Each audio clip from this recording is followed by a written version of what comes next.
আল্লাহ পাক রব্বুল আলামিন এই দুনিয়ায় পাঠিয়েছেন হাসরের ময়দানে তিনজন নবীর সামনে বিচার করবেন। আল্লাহ পাক বলেন, এক নম্বর হলো হযরত ইউসুফ আলাইহিস সালাতু ওয়াস সালাম।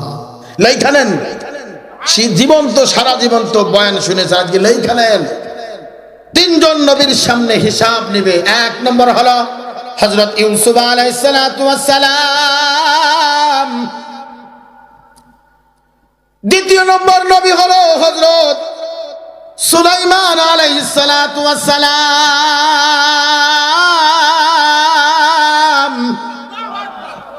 তিন নম্বর নবী হলো হযরত আইয়ুব আলাইহিস সালাতু ওয়াস সালাম। জোরে কোন আল্লাহু আকবার। এক নম্বর হলো ইউসুফ আলাইহিস সালাতু ওয়াস সালাম। দ্বিতীয় নম্বর নবী হলো হযরত সুলাইমান আলাইহিস সালাতু ওয়াস সালাম। তৃতীয় নম্বর নবী হলো হযরত আইয়ুব আলাইহিস সালাতু ওয়াস সালাম।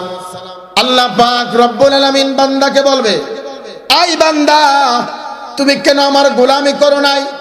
এইবার বান্দা আল্লাহকে বলবে, আল্লাহ আমি মানুষের বাড়িতে কাজ করতাম, গোলামি করতাম, রিকশা চালাতাম, অটো চালাতাম, সময় পাইতাম না, কাজ করতে করতে সময় পাইতাম না। এমন লোক আছে কিনা? আমরা প্রশ্ন করি, বাজান মাহফিলে যাও না কে? সময় নাই, কিন্তু ঠিকই রাস্তার ধারে বসে ফেসবুক টানতেছে, মোবাইল শরীফ দিয়া ফেসবুক টানতেছে, নেকের ছবি দেখতেছে, পাবজি খেলতেছে, ঘন্টার পর ঘন্টা এই আঙ্গুল দিয়া, শাহাদাত আঙ্গুল দিয়া তুমি ফেসবুক টানতেছো। আল্লাহ তাআলা কুরআনুল কারীমের ভিতর বলেন, আল ইয়াউমা নাখতিমু আলা আফওয়াহিহিম ওয়া তুকাল্লিমুনা আইদিহিম ওয়া তাশহাদু আরজুলুহুম বিমা কানু ইয়াকসিবুন। আল্লাহ পাক এই আয়াতের তাফসীরে বলেন, আল্লাহ পাক জবানকে মোহর মেরে দিবে, হাত সাক্ষী দিবে, নাক সাক্ষী দিবে, কান সাক্ষী দিবে, চোখ সাক্ষী দিবে, পা সাক্ষী দিবে তুমি কি করেছো তোমার হাত দিয়া। এই হাত দিয়া কোরআন ধরার কথা ছিল, এই হাত দিয়া আলেমদের সঙ্গে মুসাফাহা করার কথা ছিল, কিন্তু তুমি মুসাফাহা না করে আলেমদের হাতে হ্যান্ডকাপ লাগাইছো, আলেমদের সামনে আঙ্গুল উঁচু করে কথা বলেছো। সাক্ষী দিবে কিয়ামতের ময়দানে। এইবার ইউসুফ আলাইহিস সালাতু ওয়াস সালামের সামনে দাঁড় করাবে। আল্লাহ পাক রব্বুল আলামিন বলবেন, হে দুনিয়ার বান্দা দেখো, ইউসুফ আলাইহিস সালাতু ওয়াস সালাম মিশরের জেলখানে আবদ্ধ ছিল, গোলামি করতে, এরপর আমাকে ভুলি নাই। আল্লাহু আকবার। গোলামি করত, তাকে জেলখানে আবদ্ধ করে রাখছিল, এরপর আমারে ভুলি নাই। যাও তুমি জাহান্নামে চলে যাও। ওয়াসিকাল্লাযীনা কাফারু ইলা জাহান্নামা যুমারা, তাদেরকে ধাক্কা দিয়ে দিয়ে জাহান্নামে ফেলবে। জাহান্নামের আগুন বলেন 1 বছর না 2 বছর না 3 বছর ধরে জ্বালাইছে, কালা বানায় ফেলছে। কালা প্রথম হয়েছে লাল, তারপর হয়েছে সাদা, এরপর জাহান্নামের আগুন হলো কালা। ফেরেশতারা প্রশ্ন করেছে, মালিক জাহান্নামের আগুন কেন কালো বানায়ছো? এইবার আল্লাহ বলবে কি, আমার সঙ্গে ফেরেশতাদের সঙ্গে একটা বাহাস হয়েছিল। আল্লাহ আমরা তো এত ফেরেশতা তোমার ইবাদত করতে ভুলি নাই, সিজদা হালাতে কত ফেরেশতা পড়ে আছে। ফেরেশতা খায় না, ঘুমায় না। আল্লাহু আকবার। ফেরেশতা বিবাহ করে না, ইবাদতের হালতে আছে। লক্ষ কোটি কোটি বিলিয়ন ট্রিলিয়ন ফেরেশতারা আল্লাহর গোলামি করে। এইবার ফেরেশতারা প্রশ্ন করেছে, আল্লাহ কেন তুমি আদম জাত বানাচ্ছো? এরা মারামারি করবে, হানাহানি করবে, কাটাকাটি করবে। আল্লাহ কয়, ফেরেশতা আমি যা বুঝি তুমি তা বোঝো না। আমি যা করি এটা আমার সিদ্ধান্ত, কারোর কাছ থেকে অনুমতি নিই না।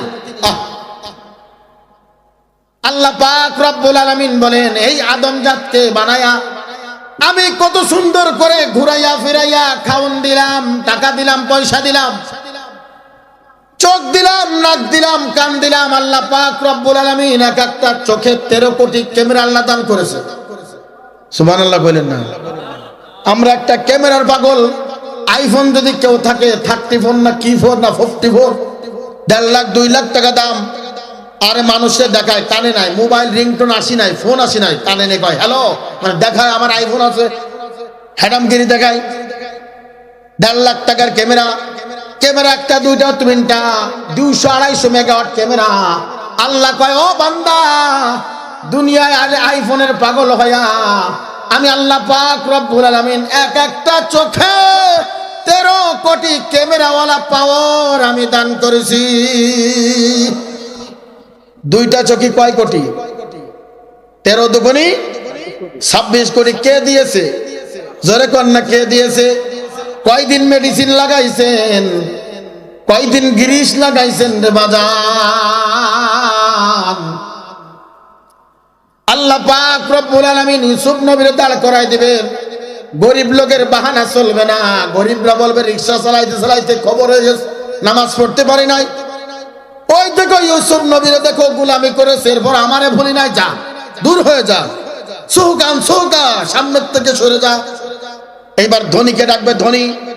হযরত সুলাইমান আলাইহিস সালাতু ওয়াস সালাম ছিল, সারা দুনিয়ায় ভ্রমণ করত, তক্তার উপরে আরোহণ করত, সমস্ত পিপিলাকার কথা ভাষা জানতেন, মানুষের ভাষা জানতেন।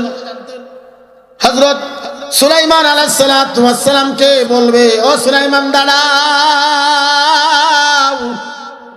এইবার ধনীদেরকে বলবে, আল্লাহ এত সম্পদ দিয়েছো, এত টাকা দিয়েছো, হিসাব করতে করতে সময় চলে গেছে, নামাজ পড়বো কখন? এইবার সুলাইমান নবীরে বলবে, এই সুলাইমান নবী দাঁড়াও, এই দেখো এই নবী একজন সারা দুনিয়া ভ্রমণ করেছে, সমস্ত পশু পক্ষীর, ইনসান জিন সমস্ত লোকের ভাষা জানতেন, এরপর আমাকে ডাকতে ভুলি নাই, আমাকে গোলামি করতে ভুলি নাই, তুমি মিথ্যা বলতে তো চাও। এইবার হযরত আইয়ুব আলাইহিস সালাতু ওয়াস সালামকে দাঁড় করাইবে বাজান। আইয়ুব আলাইহিস সালাতু ওয়াস সালামের এমন কোন জায়গা বাকি নাই, পোকা লাগাই নাই, জিহ্বা পর্যন্ত পোকা লাগাই দিছে। এইবার যারা অসুস্থ দুনিয়ায় আছে কিনা, এ কথা কন না কে? হুজুর ইমাম সাহেব জিজ্ঞাসা করতেছে, ভাই নামাজ পড়ো কে? 5-7 দিন ধরে অসুস্থ, বিছানা থেকে উঠতেই তো পারি না, নামাজ পড়বো কি? কথা কয় না। আইয়ুব আলাইহিস সালাতু ওয়াস সালামের মাথা থেকে পা পর্যন্ত পোকা পোকা পোকা, পোকায় কিলবিল করতো আর কামড় দিত। আইয়ুব আলাইহিস সালাতু ওয়াস সালাম জিহ্বা দিয়া রব আহাদ আহাদ, আমার আল্লাহ এক, আমার আল্লাহ এক, আমার আল্লাহ এক, এইভাবে ডাকতেন, আল্লাহর গোলামি বন্ধ করতেন না। এই গরিব লোক যারা অসহায়, যারা তারা বলবে আল্লাহ ইবাদত করতে পারি নাই। আল্লাহ কয়, হযরত আইয়ুব আলাইহিস সালাতু ওয়াস সালামের দিক তাকাও, তখন তাকাই আফসোস করবে, হাই হাই আমার থেকে তো তার থেকে তো আমি সুস্থ ছিলাম। আল্লাহ কয়, জান জান, জাহান্নামের বেড়ি পড়ায়া টানতে টানতে যখন নিয়ে যাবে। আল্লাহু আল্লাহ। এইজন্য আল্লাহ পাক রব্বুল আলামিন বলেন, ইয়া আইয়ুহাল্লাযীনা আমানুত্তাকুল্লাহ হাক্কা তুকাতিহি ওয়া লা তামুতুন্না ইল্লা ওয়া আনতুম মুসলিমুন। সদা সর্বদা হাঁটতে চলতে, কথাবার্তায়, চাল চলনে, উঠা বসায় সব সময় আমার রবরে ভয় করো। রবের ভয়ের চিন্তা দরখাস্তটা তোমার অন্তরে ঢুকায় ফেলো, আর ভিসাটা, ভয়ের ভিসাটা তোমার অন্তরে ঢুকায় ফেলো।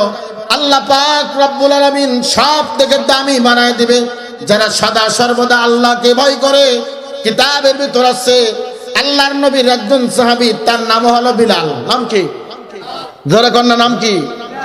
গরিবের ঘরে সন্তান না, বড় লোকের ঘরে সন্তান। জোরে কন্যা, জোরে কন্যা।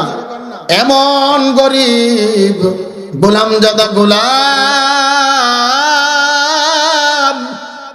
বাপেও গোলামি করতো, ছেলেও গোলামি করে। হযরত বিলাল, আল্লাহর নবীর সাহাবী হযরত বিলাল, তাকওয়া আনার কারণে, আল্লাহকে ভয় করার কারণে, আল্লাহকে ভিতরে ঢুকানোর কারণে, যেমন একটা গরু যখন দুধ দেয়, বান থেকে দুধ যখন মালিকে বের করে, আর দুধ যেমন বানের ভিতর ঢুকানো যায় না, বানের ভিতর ঢুকানো সম্ভব না। হযরত বিলাল বলে, আমি আল্লাহর তাকওয়া, আল্লাহর ভয়, আল্লাহর ভালোবাসা যখন আমার দিলের ভিতর গেঁথে ফেলেছি, দুনিয়ার সব যদি আমাকে মারে, আঘাত করে, কাঁটাযুক্ত কাঁটা দিয়ে আমারে আঘাত করে, এরপরও আমার রবরে আমি ভুলি না, আমার মালিককে আমি ভুলি না। আল্লাহু আকবার। হযরত বিলাল গোলাম দাদা গোলাম, বাপে গোলামি করত আর সন্তানও গোলামি করে বাজান।